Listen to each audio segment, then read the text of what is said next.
नमस्कार, news room में आप सभी का स्वागत है। दिल्ली राष्ट्रीय राजधानी क्षेत्र यानी एनसीआर में सोमवार सुबह प्रदूषण का स्तर सरकार द्वारा तय सुरक्षित स्तर से 7 से 8 गुना अधिक दर्ज किया गया और लगातार 7वें दिन क्षेत्र के ऊपर वातावरण में जहरीली धुंध छाई रही।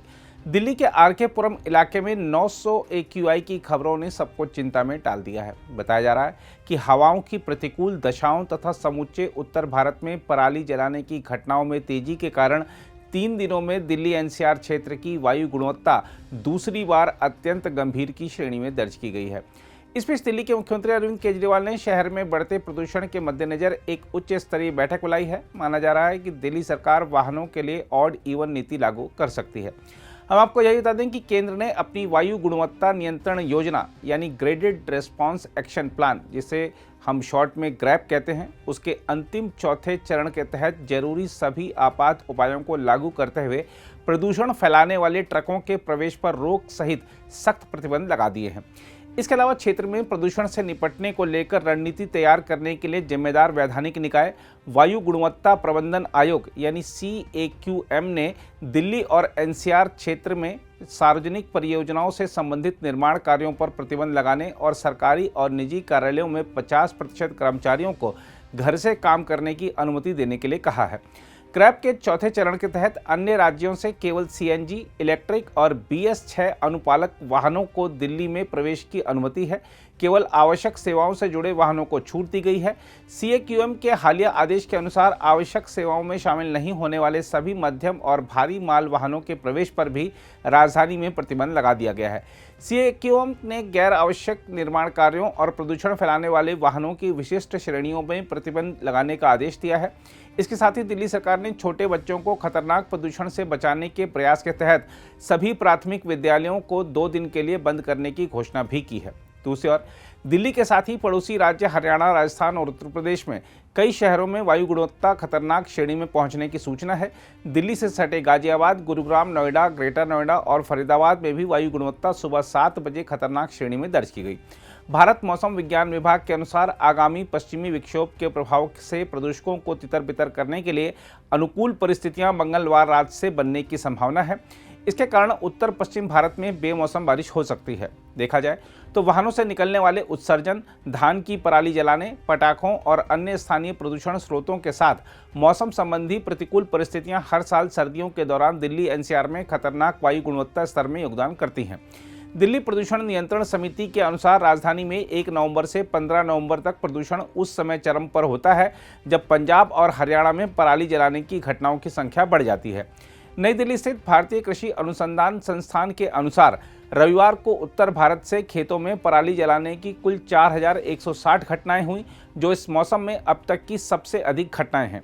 पंजाब रिमोट सेंसिंग सेंटर के आंकड़ों के मुताबिक अकेले पंजाब में पराली जलाने की 3230 घटनाएं दर्ज की गई, जो इस मौसम में अब तक एक दिन में राज्य में सबसे ज्यादा है। इस बीच पता चला है कि दुनिया के देशों में राजधानी शहरों में दिल्ली की वायु गुणवत्ता सबसे खराब है। अगस्त में शिकागो विश्वविद्यालय में ऊर्जा नीति संस्थान की एक रिपोर्ट में कहा गया था कि वायु प्रदूषण दिल्ली में लोगों की लगभग 12 साल की उम्र कम कर रहा है।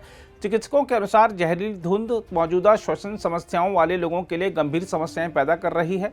दिल्ली में हवा के गंभीर रूप से प्रभावित होने के बीच शहर के चिकित्सकों ने लोगों को आगाह किया है कि वायु प्रदूषण न केवल फेफड़ों को प्रभावित करता है, बल्कि सभी आयु समूह के लोगों के हृदय और मस्तिष्क जैसे अन्य प्रमुख अंगों को भी प्रभावित करता है। देखिए, एयर क्वालिटी इंडेक्स न केवल दिल्ली का बल्कि पूरे एनसीआर रीजन का बहुत ज्यादा खराब है, सीवियर कैटेगरी में आ गया है। और सही मायने में देखें तो ये एक मेडिकल इमरजेंसी है, जिसमें काफी लोगों को सांस में तकलीफ हो रही है, आंखों में जलन हो रहा है। वो पेशेंट जिनको की पहले से बीमारियां हैं, उनको काफी बार इमरजेंसी विजिट्स करना पड़ता है। हमारे अस्पताल की बात करें लोकनायक में, तो 25 से 30 मरीज सांस की तकलीफ के साथ पिछले 24 घंटे में आए हैं, और उसमें कुछ बच्चे भी हैं, गर्भवती महिलाएं हैं और बुजुर्ग हैं 60 साल से ऊपर की उम्र के, जिनको की सांस में तकलीफ हो रही है, और वो हमारे यहाँ पे एडमिट है। देखिए, 10 से 15% इंक्रीज हुआ है इमरजेंसी विजिट्स में। और ओपीडी में भी हमारा जो चेस्ट क्लिनिक है, मेडिसिन डिपार्टमेंट में पेशेंट्स हैं, बच्चों की ओपीडी में काफी सारे जो पेशेंट्स हैं वो अस्थमा के, COPD के और अन्य बीमारियां जो कि प्रदूषण से बढ़ जाती हैं, जैसे कुछ लोगों को ब्लड प्रेशर बढ़ गया, कुछ लोगों को गले में काफी प्रॉब्लम्स हो रही हैं, तो इस तरह के काफी सारे केसेस हमारे यहाँ आ रहे हैं। देखिए, बहुत अच्छा आपने क्वेश्चन किया कि कैसे इससे बच सकते हैं, क्योंकि जो प्रदूषण का मुख्य कारण है carbon monoxide, suspended particle PM 2.5, PM 10, इसके साथ साथ कार्बन डाइऑक्साइड, सल्फर डाइऑक्साइड, और जो व्हीकल्स हैं जो कि ट्रैफिक है जिसकी वजह से काफी सारा प्रदूषण होता है, काफी सारी कंस्ट्रक्शन एक्टिविटीज हैं जिसकी वजह से जो महीन कण है वो हमारे एयरवे में, फेफड़े में प्रवेश करते हैं, जिसकी वजह से कि काफी सारा खांसी, ब्रेथलेसनेस और चेस्ट में टाइटनेस होती है। तो इससे बचने के लिए ये आवश्यक है कि हम मास्क का प्रयोग करें। सिंपल मास्क है, वो जब भी हम घर से बाहर जाएं मास्क का प्रयोग करें, अनावश्यक रूप से घर से बाहर ना निकलें, और खास करके जो गर्भवती महिलाएं हैं, बुजुर्ग व्यक्ति हैं, बच्चे हैं, उनको तो बिल्कुल आउटडोर एक्टिविटीज हैं उनमें शामिल नहीं होना चाहिए।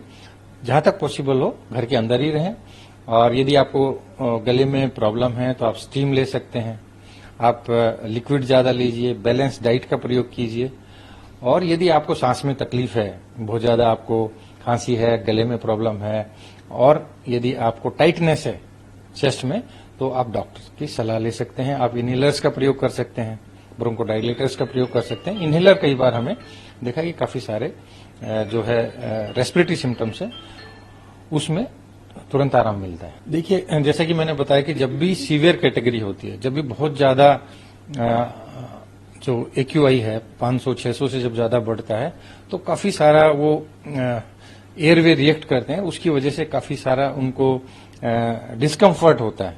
तो उसके लिए सबसे अच्छा है कि आप स्टीम ले सकते हैं और रुमाल लगा सकते हैं घर पे। यदि आप मास्क प्रयोग नहीं करना चाहता तो आप सिंपल रुमाल भी लगाएंगे, तो उससे जो सस्पेंडेड पार्टिकल हैं, प्रदूषण जो करते हैं, उनसे आप बच पाएंगे। और यदि आप मॉर्निंग इवनिंग वॉक करते हैं तो वो आप अवॉइड कीजिए। आउटडोर यदि पार्क में आप जाते हैं घूमने, तो वो तब तक ना जाएं तब तक कि एयर क्वालिटी इंप्रूव ना कर जाए। You see, the air pollution is a global problem, and we have seen that over last couple of days, the air quality index is very, very severe. It is more than 500. It means it is a medical emergency, and people are complaining of breathlessness, sore throat, wheezing, cough, irritation in the eyes, and even the restlessness and the blood pressure of some of the patient is going up. And there is a recent ICMR study which shows that air pollution is causing a lot of problem with the health of the people, and large number of patients are having a premature death because of pollution.